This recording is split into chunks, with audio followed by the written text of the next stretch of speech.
Saya lebih bisa memahami cara Amerika berperang daripada cara Iran berperang. Jadi secara akademik, kajian dokumen data itu jauh lebih lengkap kalau kita mempelajari yang ini. Ya yang pertama memang Iran mendapatkan sumber yang saya sebut sebagai strategic culture dan budaya strategis itu satu berasal dari peradabannya yang panjang. Perang-perang dan ada tekanan-tekanan diplomasi dalam rangka yang uranium dan kemungkinan Iran memiliki senjata nuklir oleh Amerika Serikat Israel yang secara konsisten dan sudah berlangsung 20-an tahun. Kemudian Iran tampak sudah belajar banyak dari sejarahnya dan menyiapkan beragam metode perang. Lalu ketika saya ngutak-ngatik pakai game teori Prisoner's Dilemma, baru saya paham. Ya, kalau Iran memutuskan untuk, Amerika Serikat memutuskan buka, Amerika Serikat akan berada di pihak yang kalah. Hanya akan berhasil kalau Irannya geser ke squad yang buka sama-sama buka. Iran akan kalah, Amerika Serikat menang. Dan semakin panjang perangnya berlangsung, semakin besar persepsi bahwa pihak yang kuat tidak bisa menang. Semakin besar persepsi pihak yang kalah, pihak yang lemah tidak bisa dikalahkan. Kemudian persepsi kemenangannya akan makin ke pihak yang lebih lemah. Ya, semakin panjang perangnya berlangsung, semakin besar persepsi bahwa pihak yang kuat tidak bisa menang. Semakin besar persepsi pihak yang kalah, pihak yang lemah tidak bisa dikalahkan. Kemudian persepsi kemenangannya akan makin ke pihak yang lebih lemah. Nah, ini hal-hal yang perlu kita kembangkan.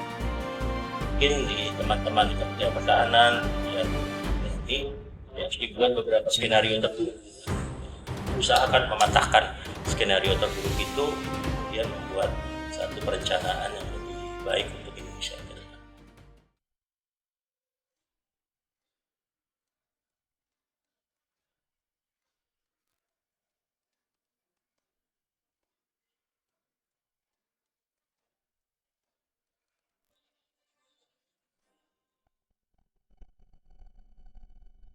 Assalamualaikum warahmatullahi wabarakatuh.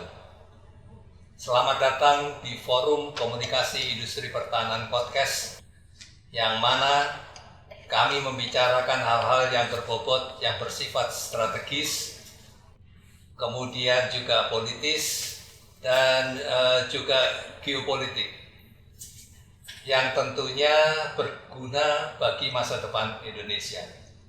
Pada kali ini kita akan membicarakan mengenai alutsista dan perang modern.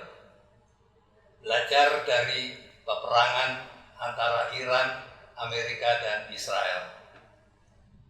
Bapak-bapak, ibu-ibu yang sekalian, bersama kami sudah hadir seorang pengamat militer, politikus, dan juga akademisi yang pernah menjabat sebagai Gubernur Lemhanas tahun 2022-2023 dan juga pernah menjabat sebagai Menteri Sekretaris Kabinet di era Presiden Jokowi pada tahun 2014. Selamat datang Pak Adi di podcast Forum Komunikasi Industri Pertahanan. Terima kasih atas kehadirannya. Terima kasih diundang Pak Iris. Topik kita adalah mengenai alutsista dan perang modern, yang belajar dari perang Iran. Pada perang-perang zaman sekarang, orang pasti melihat bahwa peperangan ini akan melibatkan pesawat-pesawat tempur generasi kelima, kemudian kapal-kapal induk dan beserta perangkatnya, dan juga tank-tank yang besar-besar. Namun, apa yang kita lihat dalam perang Iran, Amerika Serikat selama lebih dari 1 bulan ini tidak demikian. Oleh karenanya, mari kita diskusikan perang Iran ini dengan narasumber Bapak Andi Wijayanto. Pak Andi, kita melihat bahwa perang yang sudah berjalan selama 1 bulan lebih dan masih juga belum berakhir. Menurut Pak Andi, bagaimana perkembangan dari peperangan antara Iran dan Amerika Serikat ini? Makasih Pak Iris. Saya lebih bisa memahami cara Amerika berperang daripada cara Iran berperang. Jadi secara akademik, kajian dokumen data itu jauh lebih lengkap kalau kita mempelajari Amerika. Nah, untuk melihat perang Hormuz 2026 ini, tampaknya siklus perang Amerika Serikatnya belum lengkap. Kalau dilihat perang-perang utama Amerika Serikat, sejak ada angkatan udara, terutama di Perang Dunia Kedua, maka Amerika Serikat itu punya 3 kaki kalau ingin menyelesaikan satu perang. Angkatan udaranya melakukan coerce dari atas untuk memastikan ada supremasi udara. Angkatan lautnya hadir, present, untuk memastikan ada pengamanan laut terbuka dan juga denial, memastikan tidak ada gerakan angkatan laut asing atau musuh di seputaran jalur logistik Amerika Serikat. Lalu yang ketiga, angkatan udaranya occupy, ya, ada land occupation, mengirimkan infanteri untuk menduduki wilayah strategis. Itu terjadi ya dari Perang Dunia Kedua sampai misalnya Perang Irak 2003 atau penguasaan di Libya, Syria, dan seterusnya. Nah, Perang Hormuz ini 2 kaki sudah ada, yang coerce udara dan deny maritim sudah ada, tapi occupy dari daratnya yang belum ada. Ya, ini yang mungkin kemudian bagi Amerika Serikat, bagi Trump, bagi militernya, keputusan untuk menyatakan perangnya berakhir dan mereka menang itu masih ngambang. Jadi apakah akhirnya Amerika Serikat setelah 2 kali berusaha untuk melakukan strategic bombardment dari udara untuk menghancurkan fasilitas nuklir Iran di operasi Midnight Hammer Juni 25 yang operasinya berlangsung 12 hari lalu berhenti total, lalu sekarang ada Epic Fury yang dari 28 Februari operasi udara utamanya berlangsungnya kira-kira mirip, kira-kira 13 hari. Nah, apakah bisa berhenti di situ? Tampaknya tidak. Ya, karena sekarang tampaknya keputusannya adalah kalau ceasefire perundingannya tidak jalan, Islamabad toh sudah berakhir, sudah gagal. Nah, apakah kemudian Amerika Serikat tidak punya opsi lain selain kemudian melakukan pengiriman pasukan darat, lalu melakukan okupasi darat yang kita tahu untuk urusan topografi wilayah Iran akan sangat berat. Jadi lihat dari sejarah ke belakang sampai ke Persia lawan Meida, lawan Babylon sekalipun belum pernah ada kekuatan asing yang mampu mengalahkan Persia. Sekarang Iran di dalam tanah Persia. Biasanya Persia itu kalahnya di luar tanah Persia, tapi begitu di dalam tanah Persia, sejarah membuktikan tidak ada yang bisa melakukan atau mendapatkan kemenangan di situ.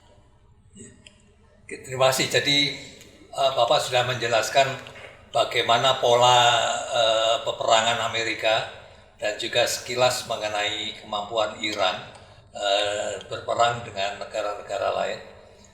Tadi disampaikan bahwa jarang sekali Iran ini berperang kalah di wilayahnya. Menurut Bapak, apa yang menarik untuk kita pelajari kemampuan Iran saat ini? Ya, yang pertama memang Iran mendapatkan sumber yang saya sebut sebagai strategic culture. Ya, budaya strategis itu satu berasal dari peradabannya yang panjang. Ya, sedikit negara di dunia ini yang kita bisa mengatakan dia punya ancient civilization, ya, peradaban yang bisa ditarik sampai jauh sampai ke sebelum Masehi. Iran punya sampai Cyrus, Darius, dan seterusnya. Amerika Serikat kalau ditanya peradabannya, ya berhenti di 1776. Dia tidak punya ancient civilization, tidak ada kekaisarannya, tidak ada kerajaan besarnya. Karena bangsa itu, negara itu dibentuk oleh para imigran yang datang dari Eropa Barat, ya saat itu. Ini satu perbedaan dari pembentukan budaya strategisnya. Budaya strategis Amerika Serikat kemudian dibentuk dari perang-perangnya, dari perang kemerdekaannya, revolusinya tahun 1776, lalu ada perang sipil yang berlangsung sangat berdarah di Amerika Serikat, lalu 2 perang dunia I, perang dunia II, dan seterusnya. Nah, Iran di masa modern ini perangnya lebih banyak ditentukan satu perang Irak 88, lalu perang proksi untuk menghadapi Israel menggunakan Hizbullah, menggunakan Houthi, ya misalnya, lalu kemudian perang-perang karena ada tekanan-tekanan diplomasi dalam kerangka pengayaan uranium dan kemungkinan Iran memiliki senjata nuklir oleh Amerika Serikat Israel yang secara konsisten yang sudah berlangsung 20-an tahun. Jadi kemudian Iran tampak sudah belajar banyak dari sejarahnya, lalu menyiapkan beragam metode perang. Metode paling utamanya Iran saya lihat itu ada 2. Yang pertama adalah proksi, ya karena itu Israel misalnya paham betul bahwa tidak bisa untuk mengabaikan kehadiran Hizbullah di Lebanon Selatan ketika perundingan Islamabad itu dilakukan. Israel mengatakan ceasefire-nya, gencatan senjatanya tidak ikut Lebanon Selatan karena Israel berkepentingan untuk memastikan Hizbullah di sana tidak bisa melakukan manuver militer yang signifikan selama proses gencatan senjata. Metode perang atau taktik perang Iran berikutnya adalah metode asimetrik. Ya. Nah, kalau asimetrik ini sesuatu yang baru untuk Iran karena sebelumnya di Iraq War, Iran mengandalkan metode simetris konvensional karena berhadapan-hadapan dengan Irak. Tapi kalau dilihat itu benar-benar perang perbatasan, perang gunung, perang lembah, jadi wilayah yang berbatu-batu yang membuat infanteri besar tingkat brigade, tingkat divisi itu susah bergerak. Tapi sekarang asimetrik yang dilakukan Iran ini baru, benar-benar baru yang butuh kita pelajari. Sudah muncul terminologi, saya pertama kali mendengar terminologi ini di November 25 ketika diundang Australia untuk membicarakan future teknologi and future conflict, ya waktu itu di Sydney, November 25. Mereka kemudian membahas weaponization of supply chain. Ya, jadi bagaimana diramalkan ya saat itu di tempat-tempat tertentu ketika perangnya asimetrik, maka negara-negara atau kekuatan yang lebih lemah akan menjadikan jalur logistik supply chain itu sebagai senjata. Ya, itu tampaknya yang sedang dilakukan oleh Iran sekarang. Ya, Amerika Serikat, Trump membuat keputusan yang mengagetkan setelah Islamabad Talk itu gagal. Ketika Iran tidak mau membuka Selat Hormuz, saya menduganya saat itu Amerika Serikat akan memaksa untuk membuka Selat Hormuz dengan cara apapun. Itu adalah doktrin dasar Angkatan Lautnya Amerika Serikat. Tidak boleh ada titik strategis maritim, terutama choke point yang tertutup. Strategi dasarnya adalah freedom of navigation. Tapi begitu Islamabad Talk itu gagal, Trump kemudian menyatakan saya akan menutup Selat Hormuz.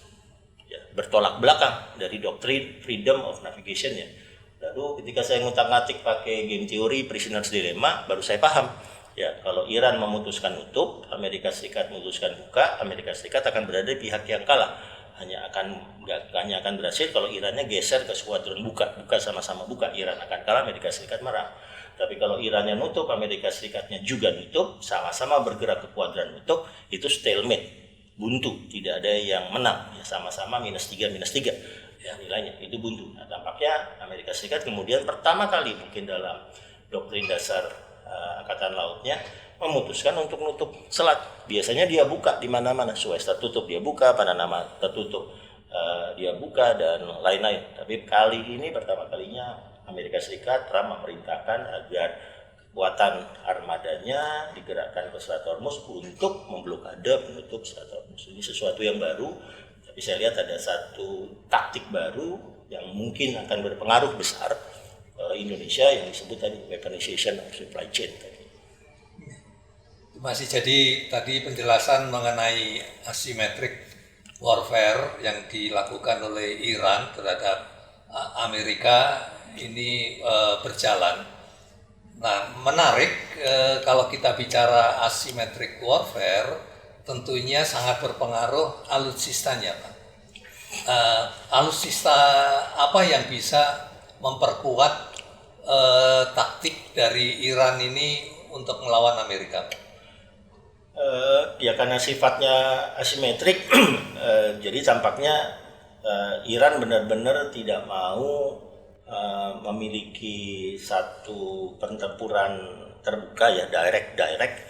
Misalnya sama-sama menggunakan pesawat generasi 4 atau pesawat generasi 5, itu Iran nggak mau. Kita cenderung tidak mendengar F-16 atau F-15-nya Amerika Serikat kemudian oleh Iran ditanggapi katakanlah dengan Sukhoi 27 atau J-10-nya Cina dan seterusnya. Iran tidak melakukan itu. Ya kemungkinan besar juga semua pesawat tempur Iran yang berada di pangkalan-pangkalan udaranya sudah dihabisi oleh Amerika Serikat.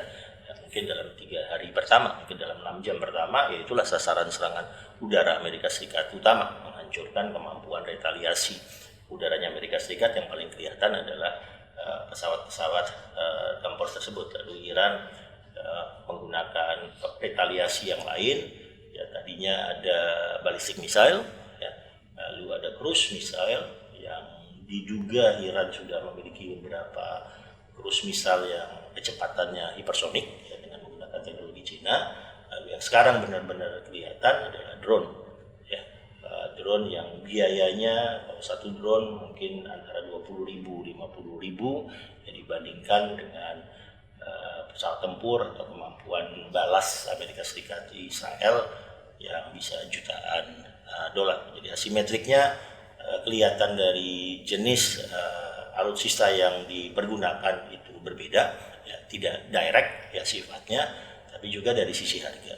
Nah ini sesuai dengan dulu temuannya Aregwin Tov, itu mungkin kajian utama yang masih sangat relevan, dulu diterbitkan di International Security, kalau saya tidak salah tahun 2001 ya ingatan saya, ketika menganalisis seluruh perang asimetrik yang pernah muncul, ya, yang terutama melibatkan Amerika Serikat. Lalu kesimpulan dari Aregwin Tov itu, kalau kekuatan besar dan kekuatan lemah sama-sama direct, milihnya direct, Sukhoi 27 lawan F-15 atau F-22, maka kekuatan besar yang akan menang.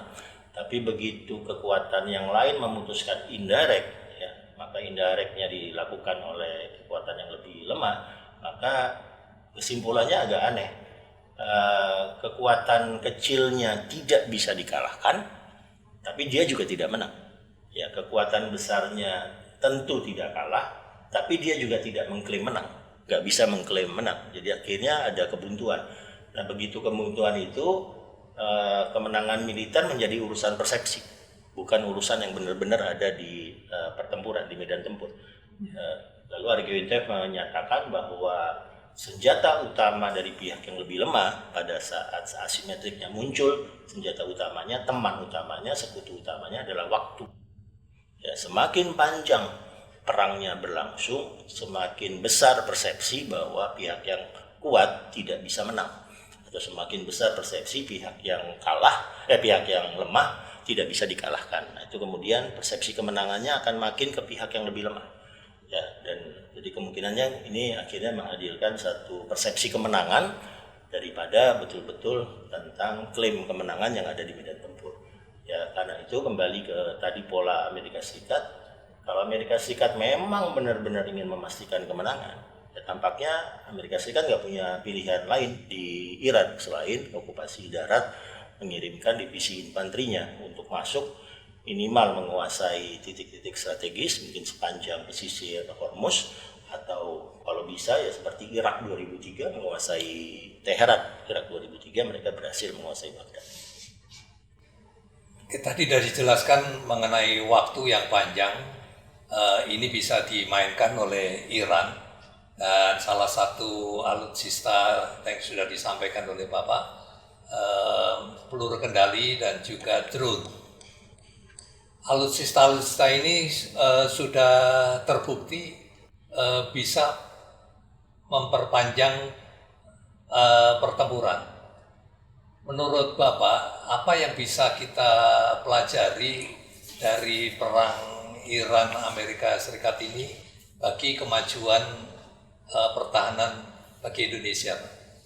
Ya, yang menarik ketika pertama untuk saya Amerika Serikat langsung lompat ya mungkin menuju RMA berikut ya dengan uh, membuat operasi Epic Fury itu untuk saya menjadi operasi pertama dalam pertempuran modern yang betul-betul mengandalkan artificial intelligence, yang betul-betul mengandalkan mesin cerdas ya.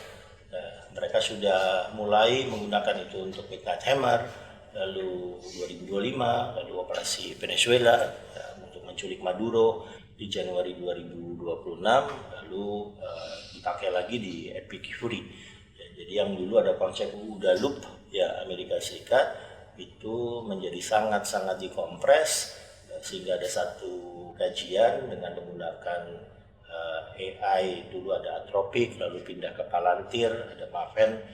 Sekarang satu perencanaan yang menggunakan OODA Loop yang tadinya bisa membutuhkan analis sampai 60-an, membutuhkan waktu kira-kira 72 hari, itu sekarang bisa dikompres dengan 5 analis utama yang membutuhkan waktu mungkin cuma 4-5 hari.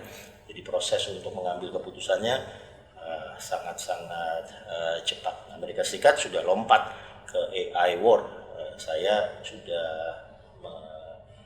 ya, di kepala saya sebagai akademisi sudah mengatakan Epic Fury ini the first AI war. Ya. Lalu Iran mengantisipasinya dengan cara yang sangat-sangat berbeda. Ya, Iran mengantisipasinya dengan mengembangkan metode-metode asimetrik baik lewat pertempuran udara, tadi ada drone, dan juga ada pertempuran lautnya. Ya, pertempuran lautnya Iran diuntungkan karena pertempuran utamanya ada di Selat Hormuz yang sangat sempit, yang 33-34 km itu. Itu yang membuat kapal-kapal induk utama Amerika Serikat seperti Gerald Ford dan Abraham Lincoln tidak punya ruang manuver yang signifikan. Ya, kalau kita mempelajari kapal induk, maka ruang manuvernya kapal induk itu antara 200 sampai 300 nautical mile. Ya, itu ruang manuvernya.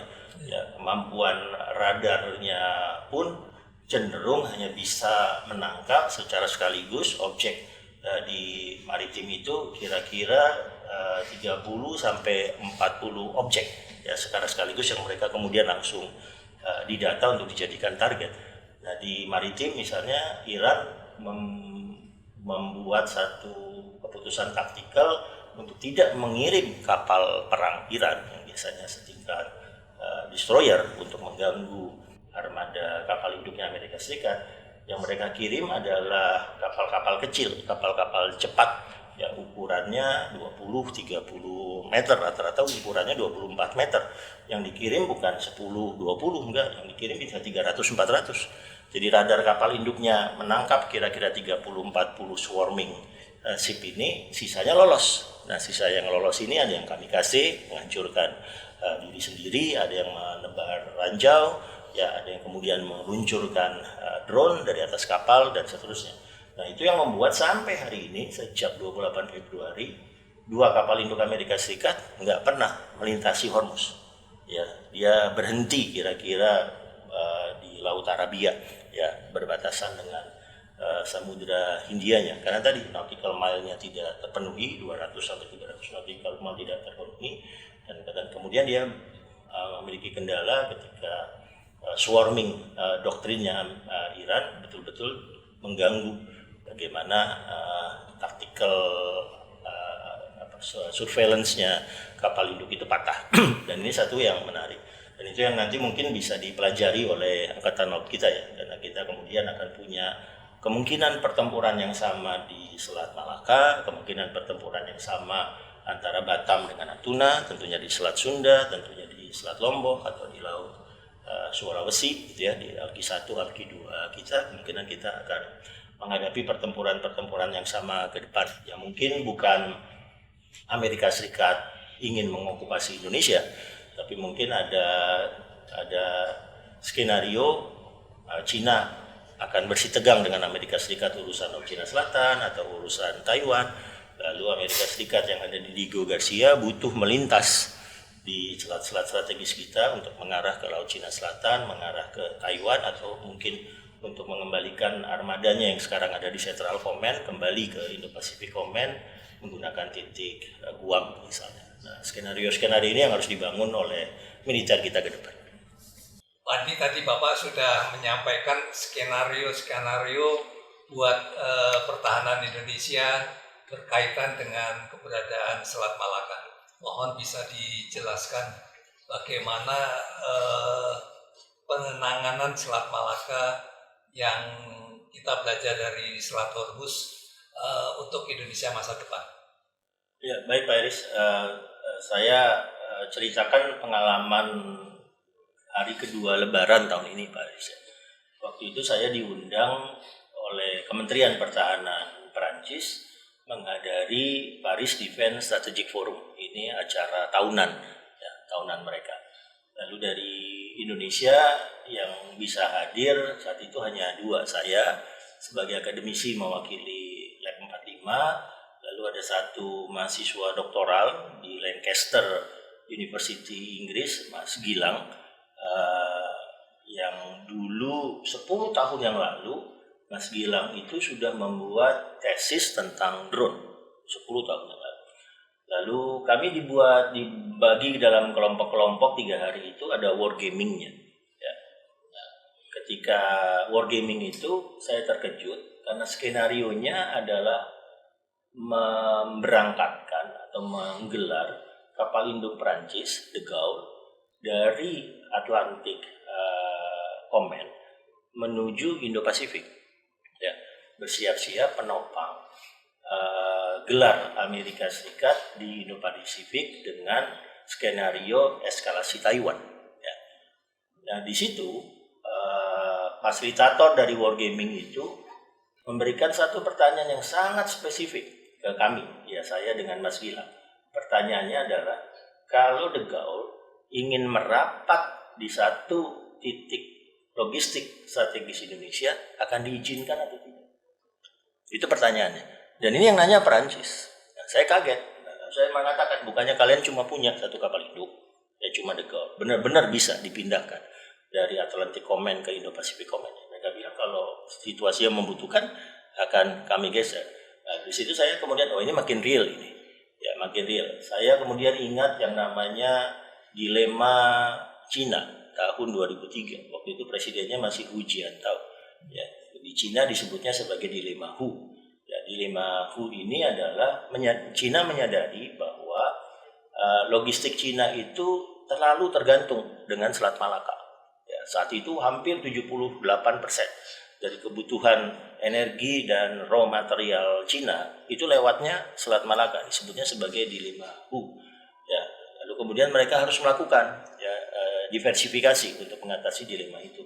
Disitulah kemudian dimulai program Belt and Road Initiative, dimulai program String of Pearls. Kalau Belt and Road Initiative membuat infrastruktur strategis Cina itu nyambung ke daratan Asia Tengah, nyambung ke daratan Timur Tengah, dan seterusnya. Kalau String of Pearls adalah upaya Cina untuk membeli, ya, memiliki, ya, minimal kemudian mengelola pelabuhan-pelabuhan strategis di seluruh dunia, ya, termasuk misalnya di Indonesia.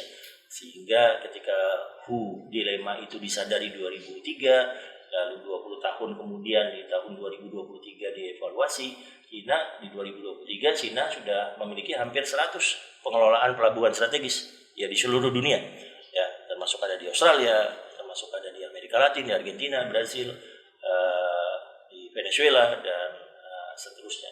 Nah, ini membuat kita tidak akan lepas dari kemungkinan skenario tentang pentingnya selat-selat strategis kita. Ya, biasanya kalau ditanyakan ke Kementerian Pertahanan Mabes TNI tentang ancaman masa depan, selalu mengatakan kita tidak punya musuh. Betul, ya, kita tidak punya musuhnya, betul. Tapi yang harus dihitung kembali adalah yang dulu oleh masanya Pak Beni Murnani dikatakan ancaman di utara. Ya, ancaman di utara dalam artian ancamannya tidak ke kita, tapi akan ada gejolak besar di utara kita. Ya, kalau sekarang kemungkinan Laut Cina Selatan ataupun Selat Taiwan, ya, yang membuat titik-titik strategis Indonesia itu dibutuhkan oleh pasukan yang akan digelar di sana. Ya saya punya misalnya 2 skenario lah. Yang pertama, pergerakan di Hugo Garcia ke Guam. Ya kemarin seminggu lalu ya Pak Eris tentu dengar tentang isu blanket overflight. Ya. Blanket overflight itu bukan berarti Amerika Serikat akan melakukan serangan udara ke Indonesia, tapi Amerika Serikat butuh menggelar dari Guam ke arah Diego Garcia. Dan begitu ini adalah gelar strategis pesawat-pesawat bomber, misalnya gelar dari Guam menuju Diego Garcia pasti lewat ruang udara Indonesia. Ya, karena Amerika Serikat dengan Indonesia cenderung memiliki hubungan baik, maka Amerika Serikat harus memberikan notifikasi sesuai konvensi Chicago 44. Ya, tapi pasti ada ya pergerakan dari Diego Garcia menuju Guam. Ya, sekarang mungkin saja pesawat bomber itu masih ada di Diego Garcia atau mungkin ada di pangkalan utamanya Amerika Serikat di Qatar misalnya. Nanti perangnya selesai, mereka balik. Ya harus balik ke Guam. Jadi menggunakan lagi ya ruang udara kita, itu baru dari ruang udara. Kalau misalnya gelar maritimnya lagi dari Diego Garcia rapat untuk fasilitas strategis di Singapura. Dari Singapura menuju balik ke Guam. Kalau mereka nggak mau pakai Laut Cina Selatan, mereka ke Laut Jawa. Dari Laut Jawa baru ke Laut Sulawesi, baru kemudian ke Guam, tidak akan bisa diganggu oleh Cina. Itu gelar dari Diego Garcia. Belum lagi gelar dari Adelaide, Kanada AUKUS. Kalau gelar dari Adelaide AUKUS ya bisa lewat Selat Lombok, Laut Sulawesi, atau kemudian lewat Laut Banda pakai AI-3. Nah, ini dalam kondisi Indonesia tidak berperang dengan negara manapun ya di kawasan kita, tapi ada kebutuhan dari gerak-gerak strategis negara-negara lain melintasi laut-laut Indonesia. Kalau itu terjadinya di masa damai, tidak ada eskalasi konflik seperti misalnya status Hormuz, kita bisa pakai UNCLOS 82 atau bisa pakai konvensi Chicago 44. Ya silakan, ada protokol-protokol damainya, hak lintas damai dan seterusnya bisa kita gunakan. Tapi begitu eskalasinya terjadi, ya ketika kemudian ada negara yang melihat Indonesia seperti Iran melihat Qatar, seperti Iran melihat Bahrain, seperti Iran melihat Oman. Begitu fasilitas-fasilitasmu dipakai oleh Amerika Serikat atau Israel, maka itu menjadi sasaran militer yang sah. Lalu dihancurkan fasilitas-fasilitas itu oleh Iran dengan serangan-serangan rudal peluru kendali jarak jauhnya. Nah, apakah itu mungkin terjadi? Kalau ada kawas negara katakanlah Cina, tiba-tiba ngelihat tuh Balikpapan mungkin dipakai loh oleh armada Amerika Serikat karena ada AUKUS. Balikpapan jadi titik rawan strategis. Ya, Selat Malaka dipakai loh ya, sama seperti Iran berusaha untuk mengganggu Hormuz, ya mungkin Cina berusaha mengganggu aliran Diego Garcia ke Guam di Selat Malaka. Nah, hal-hal seperti ini yang butuh kita kembangkan ke depan. Kita punya laboratorium yang sangat penting ya, sekarang Epic Fury dan Hormuz 2026 yang betul-betul harus dipelajari baik oleh Angkatan Udara dan juga Angkatan Laut. Ya, mungkin nanti juga akan mengarah bagaimana kita betul-betul mengantisipasi satu AI war, yang kedua weaponization of supply chain tadi. Ya, kalau tentang weaponization of supply chain, Hormuz itu kira-kira 30% dari aliran energi dunia. Tapi begitu nanti Malaka juga terganggu, itu 60-70% dari energi dunia akan terganggu. Dengan Hormuz terganggu, Pertamax turbonya sudah 20.000 plus. Ya, sekarang setiap kali orang beli 1 liter Pertalite itu disubsidi oleh pemerintah antara 6.000-7.000 rupiah. Ya, subsidi pemerintahnya. Nah, itu baru Hormuz saja terganggu. Ya, Hormuz terganggu, kita nggak ada plastik, kita nggak ada pupuk. Ya, nanti kalau Selat Malaka itu terganggu, wah itu dampaknya jauh lebih signifikan. Walaupun selatnya itu ada di wilayah kita, tapi misalnya itu pasti harga minyak. Kalau selat itu terganggu seperti Hormuz dalam waktu 10-20 hari gitu, ya harga minyak kayak Petralite itu yang sekarang mungkin 16 ribuan akan bisa mudah ke 30-40 ribu. Ya karena minyak kita seluruhnya yang Petralite datangnya dari kilang di Singapura, tidak ada yang langsung. Kalau sekarang kita masih ada minyak Nigeria Angola tidak lewat Hormuz, ya, masih ada minyak atau LPG LNG yang langsung berasal sekarang nanti dengan perjanjian tarif berasal dari Amerika Serikat dan seterusnya. Nah, ini hal-hal yang perlu kita kembangkan ke depan. Ya, mungkin di teman-teman di Kementerian Pertahanan, ya di Mabes TNI, ya harus dibuat beberapa skenario terburuk dulu lah. Lalu usahakan mematahkan skenario terburuk itu, kemudian membuat satu perencanaan yang lebih baik untuk Indonesia ke depan. Terima kasih, Pak. Jadi berdasarkan skenario yang kemungkinan bisa kita pelajari dari perang Iran ini, tentunya berpengaruh kepada alutsista yang harus kita siapkan. Nah, kita ini saat ini mempunyai alutsista dari berbagai negara. Pesawat tempur ada dari Perancis, ada dari Amerika, ada dari Korea, kemudian juga kapal-kapal kita dari beberapa negara. Menurut Pak Andi, bagaimana menyikapi kedepannya kita ini untuk mengantisipasi ini berkaitan dengan anggaran kita yang terbatas, Pak? Ya. Saya pikir kita punya beberapa masalah struktural ya yang membuat akhirnya alutsista kita menjadi sangat-sangat beragam ya saat ini. Ya, masalah struktural pertama adalah trauma embargo. Ya, ketika ada masalah Santa Cruz, ada referendum Timur Timur, lalu kita diembargo oleh Amerika Serikat, diembargo oleh Barat. Sebelumnya kita punya masalah, kita tidak bisa menggunakan Skyhawk misalnya untuk operasi militer kita, spare part dari pesawat-pesawat yang kita miliki dengan Amerika Serikat juga tidak muncul, sehingga operasionalnya menjadi sangat rendah dan lain-lain. Itu trauma pertama kita. Ya, yang kedua adalah memang kita relatif lebih lambat atau cenderung tertinggal untuk mengembangkan industri pertahanannya. Yang ketiga adalah pada saat kita akhirnya berusaha untuk melengkapi alutsista kita, ada program MIF 2024 di masa Pak SBY Pak Jokowi, lalu sekarang ada program baru, pasarnya itu sudah berubah. Ya, pasar senjatanya. Kalau dulu cenderung tidak ada perang besar, tidak ada perang konvensional, lalu sehingga negara-negara konsumen, negara-negara pembeli memiliki posisi tawar yang lebih kuat. Ya, kalau kita ingin membeli katakanlah dari Lockheed Martin, ya satu sistem persenjataan, maka Lockheed Martin itu akan dengan antusias berusaha menjualnya dengan paket-paket yang menarik ke kita karena memang pembeli lagi jarang.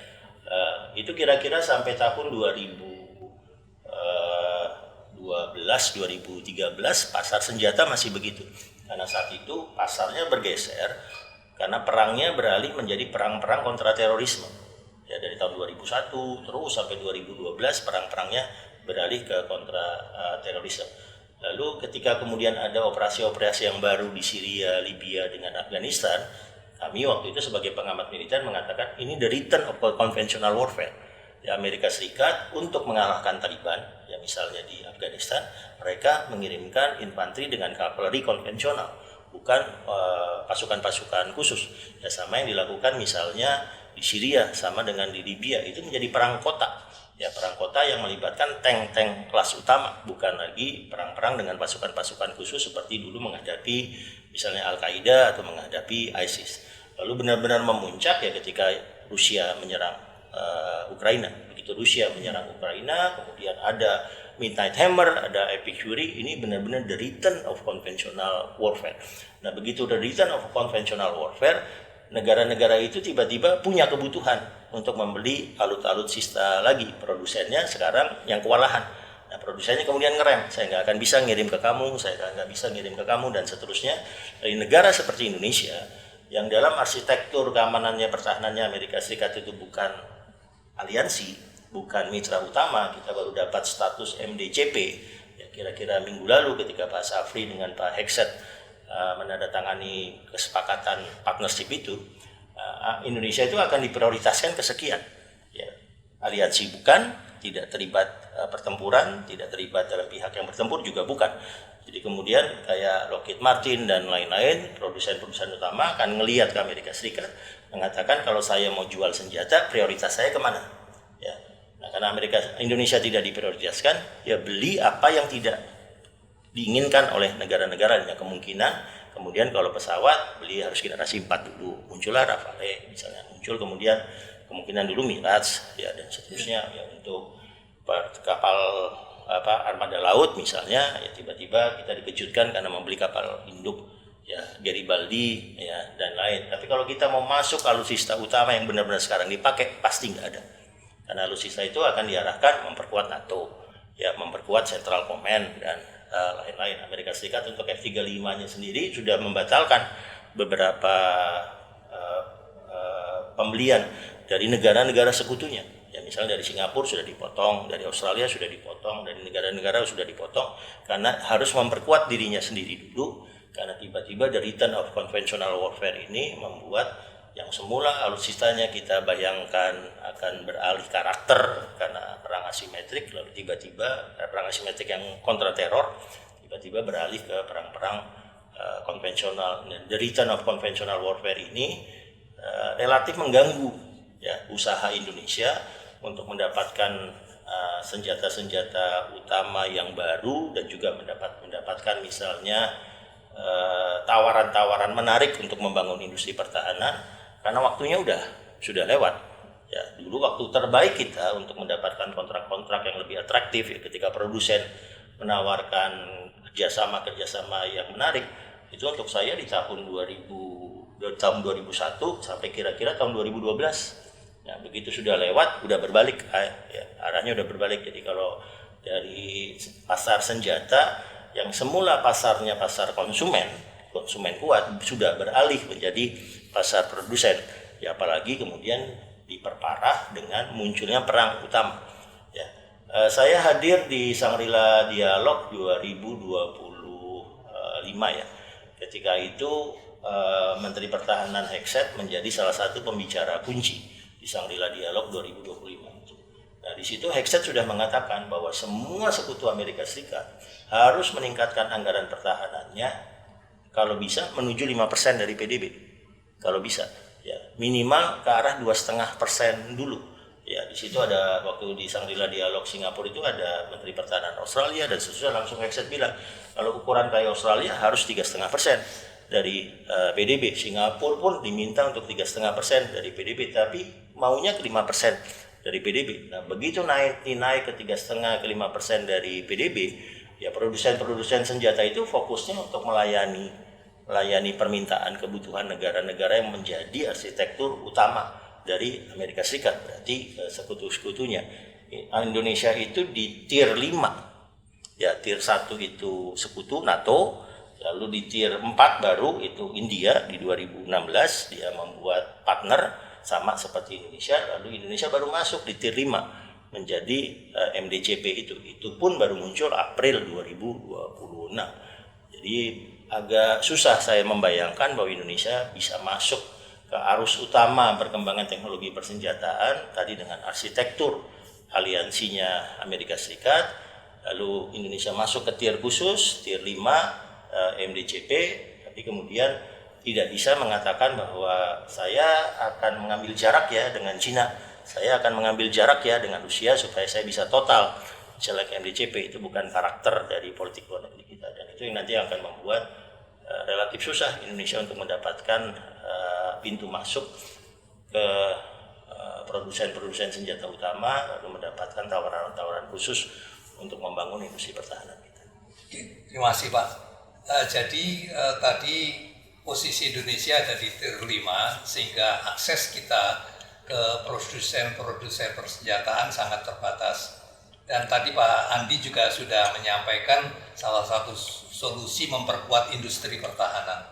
Ya, industri pertahanan ini memang menurut kami perlu diperkuat. Mungkin close statement buat Bapak tentang adanya penguatan untuk industri pertahanan kita ini. Saya sampai sekarang melihat gini Pak Iris, bahwa ada dua pola untuk membangun industri pertahanan kita karena keberadaan dua undang-undang yang berbeda. Ya, dulu di masa Pak Iris di Kementerian Pertahanan arahnya adalah kemandirian industri pertahanan. Ya, arahnya adalah autarki, dan itu yang kemudian menjadi mandat dari undang-undang industri pertahanan yang dibentuk ya saat itu. Lalu kemudian ada ada undang-undang baru, terutama yang dibuat oleh masa Jokowi, yang logikanya saat itu adalah penciptaan lapangan kerja. Logikanya adalah pemulihan ekonomi untuk COVID di Undang-Undang Ciptaker, ya Omnibus Law Ciptaker. Nah, di situ ada pengaturan baru tentang industri pertahanan kita, yang misalnya integrator yang dulu di Undang-Undang Industri Pertahanan harus BUMN, sekarang integrator tidak perlu ya BUMN. Yang dulu misalnya tidak boleh ada perusahaan asing yang bergerak di industri pertahanan, sekarang boleh asal joint venture ya dengan perusahaan-perusahaan domestik. Itu pun tidak perlu dengan BUMN, ya bisa dengan perusahaan-perusahaan swasta. Yang dulu logikanya adalah autarki, kemandirian industri pertahanan, di Undang-Undang Ciptaker ditambahkan satu pola baru. Pola baru itu untuk saya adalah global supply chain. Jadi tidak perlu mengarah ke kemandirian pertahanan, cukup menjadi bagian dari global supply chain. Nah, di kepala saya selalu bertanya, ini mengganti mandat dari autarki menuju global supply chain, atau pemerintah dengan dua undang-undang ini menciptakan dua opsi. Ya, kalau untuk senjata tertentu bisa autarki, silahkan autarki. Tapi kalau senjata tertentu tidak bisa autarki, harus ke global supply chain, silahkan menuju global supply chain. Bahkan misalnya kalau global supply chain itu kita bukan memproduksi komponen dari senjata tersebut, global supply chain-nya kita menjadi MRO, maintenance, repair, operation, itu juga silakan. Jadi pesawatnya datang, sama sekali kita tidak ada pelibatan untuk membangun spare part-nya katakan di PTDI, tapi MRO-nya di Indonesia, silakan. Ya, itu diizinkan di Undang-Undang Ciptaker.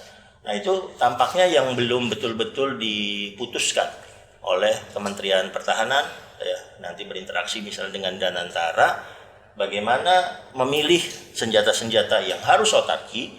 Ya, kalau untuk saya ya senjata-senjata yang teknologinya sudah kita miliki, bahan bakunya sudah kita ada, SDM-nya sudah siap untuk membangunnya, arahkan ke autarki. Tapi kalau senjata-senjata yang teknologinya terlalu advance, misalnya kayak pesawat tempur, ya mungkin ya nanti adalah rudal balistik hipersonik, itu masih terlalu advance, ke global supply chain dulu. Kalau itu senjatanya harus MRO dulu ya nggak ada masalah. Tapi saya melihat ada dua opsi. Nah, dua opsi itu di kepala saya tidak saya lihat bertabrakan, tapi global supply chain atau autarki. Dua undang-undang ini memberikan dua jalan yang berbeda, yang mungkin nantinya bisa membuat industri pertahanan terpilah dalam dua kategori utama. Kategori yang memang kita ingin kemandirian, dan kategori yang kita masih harus bertahap untuk memperkuat kemampuan kita melalui global supply chain tadi. Terima kasih Pak Andi atas penjelasannya. Sudah diberi pencerahan bagaimana terjadinya perang Iran melawan Amerika Serikat Israel, sampai dengan manfaat yang bisa kita pelajari dari perang ini untuk kemajuan pertahanan Indonesia. Saudara, demikianlah podcast kita pada hari ini dengan narasumber Bapak Andi Wijayanto yang membicarakan materi alutsista dengan perang modern. Terima kasih atas perhatiannya. Wabillahi taufiq wal hidayah. Wassalamualaikum warahmatullahi wabarakatuh.